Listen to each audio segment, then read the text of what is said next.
ഈ P C George ഏതാണ്ട് ഒത്തിരി കാര്യം ഉണ്ടാക്കിയ കഥയൊക്കെ നമ്മുടെ ഷോൺ ജോർജ് കഴിഞ്ഞ ദിവസം പറയുകയുണ്ടായി. ഷോൺ ജോർജ് ഉണ്ടാക്കിയ കഥയെ എല്ലാവരും ചോദ്യം ചെയ്യുകയും ചെയ്തു. അക്കൂട്ടത്തിൽ ഷോൺ പറഞ്ഞൊരു കാര്യമാണ്, ഇതിലെ തീവ്രവാദികൾക്കെതിരെ, ഇതിലെ മറ്റു പലതിനുമെതിരെ ഒക്കെ വലിയ ശബ്ദമുയർത്തുന്ന ആളാണ് ഈ പി സി ജോർജ് എന്നൊക്കെയാണ് അദ്ദേഹം പറഞ്ഞത്. സത്യത്തിലിപ്പോൾ അദ്ദേഹത്തിൻ്റെ ഒരു ഗതികേട്, പി സി ജോർജിനെ താങ്ങാൻ ബി ജെ പിയും ഇല്ലെന്ന് മാത്രമല്ല, കരിമ്പിൻകാലയും ഇന്നലെ കൈയൊഴിഞ്ഞു. അത് ഞാൻ വേറൊരു വീഡിയോയിൽ പറയാം. ഒരാൾ പോലും ഒപ്പമില്ലാത്ത അവസ്ഥയിൽ മകൻ മാത്രമാണ് ഒപ്പമുള്ളത്. അക്കാര്യത്തിൽ മകനെ ഞാൻ അഭിനന്ദിക്കുന്നു. അതും മറ്റൊരു സംഭവമാണ്, അതും പറയാം. ഇപ്പോൾ ഞാനിത് പറഞ്ഞത് വേറൊന്നുമല്ല, ഇതുപോലൊരു പാവം സമുദായം, ഒരുപക്ഷെ ഊള സമുദായം എന്ന് ചിലപ്പോഴൊക്കെ പറയേണ്ടി വരും. എന്ന് വെച്ചാൽ ഏതെങ്കിലും ഒരുത്തൻ ഇങ്ങോട്ട് രംഗത്ത് വന്ന് 4 വർത്തമാനം പറയുകയും 4 പൊക്കി പറയുകയും ചെയ്താൽ പിന്നെ അവനാണ് ഹബീബ്, അവന് ഉന്നതമായ സ്ഥാനം നൽകി തോളിലേറ്റി കൊണ്ടു നടന്ന് തീറ്റ കൊടുത്ത് അത് ഈ സമുദായത്തിൻ്റെ ഒരു വലിയ ദൗർബല്യവും വലിയ ആവേശവുമാണ്. ക്രൈസ്തവ സമുദായത്തെക്കുറിച്ച് പലരും നല്ലത് പറയാറുണ്ട്. പക്ഷേ അവരതിലൊന്നും വലിയ അമിതാഹ്ലാദം കാണിക്കാനും ഇവരെ മൊത്തത്തിൽ ചിലവെല്ലാം ഏറ്റെടുക്കാനും പിന്നെ അവരെ കൊണ്ടു കടന്ന് തീറ്റ കൊടുക്കാനും പിന്നെ അവർക്ക് വേണ്ടി അങ്ങ് എന്തൊക്കെയോ ഒരുക്കാനും ഒന്നും അവർ മെനക്കെടാറില്ല. അവരതിൻ്റെ എല്ലാ ഒരു പരുവത്തിനാണ് കൊണ്ടുപോകുന്നത്. പക്ഷേ ഇവിടെ അങ്ങനെയല്ല. ഇവിടെ എന്തെങ്കിലും വന്നു കഴിഞ്ഞാൽ പിന്നെ എൻ്റെ അമ്മോ, അവനില്ലാതെ വേറൊന്നുമില്ല. ഈ ആവേശത്തിൽ യാതൊരു ആത്മാർത്ഥതയും ഇല്ലാതെ എന്തൊക്കെയോ ആളുകൾ വിളിച്ചു പറയുകയും ചെയ്യും. ഇപ്പോൾ കേരളത്തിൽ നമ്മൾ പറയുന്നല്ലോ, ദേശീയതയ്ക്ക് വേണ്ടി, നരേന്ദ്രമോദിക്ക് വേണ്ടി, കേരളത്തിന് വേണ്ടിയൊക്കെയാണ് ഈ പബ്ലിക് ക്ലോസറ്റ് ജോർജ് ഇങ്ങനെയൊക്കെ പറയുന്നതെന്ന്. സത്യത്തിൽ അങ്ങനെയൊന്നുമല്ല. ഇയാൾ എവിടെയാണോ അയാളുടെ തീറ്റ, എവിടെയാണോ അയാളുടെ ലാവണം, എവിടെയാണോ അയാളുടെ കുണ്ടി വെക്കാനൊരു ഇരിപ്പിടം, ആ സ്ഥലം നക്കുന്നതിന് ഒരു മടിയുമില്ലാത്ത നാറിയാണ് പി സി ജോർജ്. ഒരു തർക്കവുമില്ല. അതെവിടെയാണോ വെക്കാൻ കൊടുക്കുന്നത് അവിടെ നക്കിക്കോളും. കാരണം ഇസ്ലാം മതത്തെക്കുറിച്ച് അദ്ദേഹം നടത്തിയ ഒരു മതപ്രഭാഷണം ഒന്ന് കേൾക്കേണ്ടതാണ്. കേട്ടിട്ട് ആരും ഇസ്ലാം മതത്തിൽ ചേർന്ന് കളയരുത്. മുസ്ലിമാന്ന് പറയാൻ മുസ്ലിമാവൂ? നബി തിരുമേനി സല്ലല്ലാഹു അലൈഹി വസല്ലത്തിന്റെ പ്രബോധനങ്ങൾ അതേപടി അംഗീകരിച്ചുകൊണ്ട് അതനുസരിച്ച് ജീവിക്കുന്നവന് ജീവിതചര്യകൾ മാറ്റം വരുത്തിക്കൊണ്ട് യഥാർത്ഥ ഇസ്ലാമായി ജീവിക്കുന്നവനാണ് മക്കയിലൊക്കെ ചുമ്മാ കയറി ചെല്ലുന്നത്. മനസ്സിലായോ? ഒരാൾ അങ്ങോട്ട് ചെന്ന കേറ്റൂല. ഞാൻ ഈയിടെ അവിടെ പോയപ്പോ ജിദ്ദയ്ക്ക് പോവാ. അപ്പൊ പേട്ട നമ്മൾ ജിദ്ദയ്ക്ക് പോവാന്ന് പറയും. എന്തിനു പോവാ? ഞാൻ ഉംറയ്ക്ക് പോവാന്ന്. ഉടനെ വലിയ സന്തോഷം പലർക്കും. പക്ഷേ ഉംറയ്ക്കൊന്നും നമ്മളെ ഒന്നും അങ്ങോട്ട് കേറ്റൂല. വല്ലത്താണ് കേറാൻ പറ്റൂല. കേരളത്തിൽ ഇവിടെ മലപ്പുറം വരെ ഒന്ന് പൊന്നാനി വരെ വരേണ്ടി വരുള്ളൂ.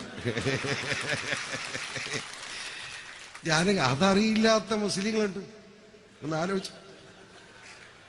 അതാണ് എന്റെ പ്രശ്നം. ഞാൻ പറഞ്ഞു കൊടുത്തു, ഇടേ നമ്മളങ്ങോട്ട് കേറ്റൂല. അതിന്റെ അടുത്തോടൊക്കെ ഇങ്ങനെ വാങ്ങി നടക്കാം, അകത്തോട്ട് കേറ്റില്ല.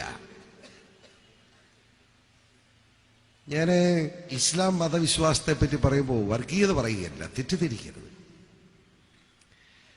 ഒരു മനുഷ്യൻ അമ്മയുടെ ഉദരത്തിൽ ജനിക്കുമ്പോൾ മുതൽ അവൻ മരിച്ച് അവനിലേക്ക് അല്ലാഹുവിലേക്ക് ചെല്ലുന്ന നിമിഷം വരെ അവൻ എന്ത് ചെയ്യണമെന്ന് എഴുതി വെച്ചിരിക്കുന്ന പരിശുദ്ധ പുസ്തകമാണ് ഖുർആൻ. അതനുസരിച്ച് ജീവിക്കുന്നവനാണ് ഇസ്ലാം മതവിശ്വാസി. അവൻ ഒരിക്കലും മോശമാകാൻ കഴിയില്ല എന്ന് മാത്രമല്ല, അവൻ ഒരിക്കലും വർഗീയവാദിയാവാൻ കഴിയില്ല. നബി തിരുമേനി സല്ലല്ലാഹു അലൈഹി വസല്ലത്തിൽ വിശ്വാസമർപ്പിക്കുന്നവന് നീ ഭക്ഷണം കഴിക്കുന്നതിന് മുമ്പ് ഇടത്തും വലത്തും മുമ്പിലും പിറകിലുമുള്ള 40 കുടുംബങ്ങളിൽ ആരെങ്കിലും ഭക്ഷണം കഴിച്ചില്ലെങ്കിൽ നിനക്കും ഭക്ഷണം കഴിക്കാൻ അവകാശമില്ല, ആ ഭക്ഷണം ഹറാമാണെന്ന് പ്രഖ്യാപിച്ച നബി തിരുമേനിയുടെ പ്രബോധനങ്ങൾ അനുസരിച്ച് ജീവിക്കുന്ന ഇസ്ലാം മതവിശ്വാസികൾ എങ്ങനെ വർഗീയവാദികളാവും എനിക്കറിയില്ല. നിന്റെ ഇടത്തും വലത്തും മുമ്പിലും പറയിലൊക്കെ 40 കുടുംബം 160 വീട് നോക്കാൻ പറയപ്പോ അതിനകത്ത് മുസ്ലിമാണോ നോക്കാൻ പറഞ്ഞില്ല. ആ കുടുംബങ്ങൾ, ആ കുടുംബത്തിൽ ആര് താമസിച്ചാലും, ആരാണ് അവിടെ വസിക്കുന്നതെങ്കിലും അവൻ ഭക്ഷണം കഴിക്കാതെ നീ കഴിക്കരുതെന്ന് പറയുക. നീ സക്കാത്ത് കൊടുക്കണം. അന്ത്യപ്രസംഗത്തിൽ വളരെ ശക്തമായി പറഞ്ഞ 5 കാര്യങ്ങൾ. ഒന്നാ, രണ്ടത്താണിക്ക് ചിരി വരുന്നത്, സക്കാത്ത് കൊടുത്തില്ലെന്ന് തോന്നുന്നു. രണ്ടത്താണി കൊടുക്കും, ഞാൻ കളിയാക്കിയതാ കേട്ടോ. അതായത് സക്കാത്ത് കൊടുക്കാതിരിക്കാൻ കഴിയില്ല. ആ സക്കാത്താണ് ലോകത്തിലെ ആദ്യത്തെ സോഷ്യലിസം. അതുകൂടെ അറിഞ്ഞിരിക്കണം. 2% കൊടുത്തിട്ട് അവൻ മിണ്ടാതെ കുത്തിയിരുന്ന് അടുത്ത വർഷം എന്റെ അല്ലാഹുവേ 97 ഉണ്ടെന്ന് പറഞ്ഞാൽ അതിന്റെ 2.5 കൊടുക്കേണ്ടി വരും. മനസ്സിലായില്ലേ? അത് മസ്റ്റാണ്. സക്കാത്ത് കൊടുത്തിരിക്കണം. സക്കാത്ത് കൊടുക്കാത്തവൻ ഇസ്ലാമാണെന്ന് പറഞ്ഞ് റോഡിൽ ഇറങ്ങണ്ട. അത് തന്നെയല്ല, സക്കാത്ത് എന്ന് പറയുന്നത് പാവപ്പെട്ടവന്റെ അവകാശമാണ് എന്ന് പറഞ്ഞിരിക്കുകയാണ്. ഒളിച്ചു വെക്കണ്ട. ദീർഘിപ്പിക്കുന്നില്ല. നിങ്ങൾ കഴിഞ്ഞ 41 ദിവസമായി ഈ കോട്ടക്കൽ മുനിസിപ്പാലിറ്റിയിൽ ജനസമൂഹത്തിന്റെ വികാരം മാനിച്ചുകൊണ്ട് വളരെ ആത്മാർത്ഥമായി ജനങ്ങളുമായി സംവാദത്തിൽ ഏർപ്പെട്ടുകൊണ്ട് പാർട്ടിയെ ശക്തിപ്പെടുത്താൻ, പാർട്ടിയെ ഒരു ജനകീയ പ്രസ്ഥാനമാക്കി ജനങ്ങളുടെ മുമ്പിൽ അവതരിപ്പിക്കാനുള്ള ശ്രമമാണ് നടത്തിയത് എന്ന് ഞാൻ മനസ്സിലാക്കുന്നു. അസ്തിത്വം തീർത്ത ഹരിത ശക്തി, മറ്റേ ഹരിത അല്ല കേട്ടോ, അതൊക്കെ കള്ളഹരിത. മനസ്സിലായില്ല? ഒരു കരുതവും ഇല്ല, മറ്റതാ. അത് ഞാൻ ക്ഷമിക്കുക, വിടുക. ഞാൻ അന്നും ചോദിച്ചു, ഹരിതം എന്ന് പറഞ്ഞ രണ്ടത്താണിയൊക്കെ കൂടി ഹരിതമുണ്ടോ? മുസ്ലിം ലീഗിനൊക്കെ കൂടി ഹരിതം എവിടായിരിക്കുന്നത്? അല്ല പിന്നെ കേരള കോൺഗ്രസ് ആണ്, കൃഷിക്കാരെന്നെങ്കിലും പറയാം, പച്ചയാണല്ലോ. അല്ലാതെ ഹരിതം എവിടായിരിക്കുന്നു? ഹരിതമൊക്കെ ഇവിടെ തന്നെ, അത്രേ ഉള്ളൂ.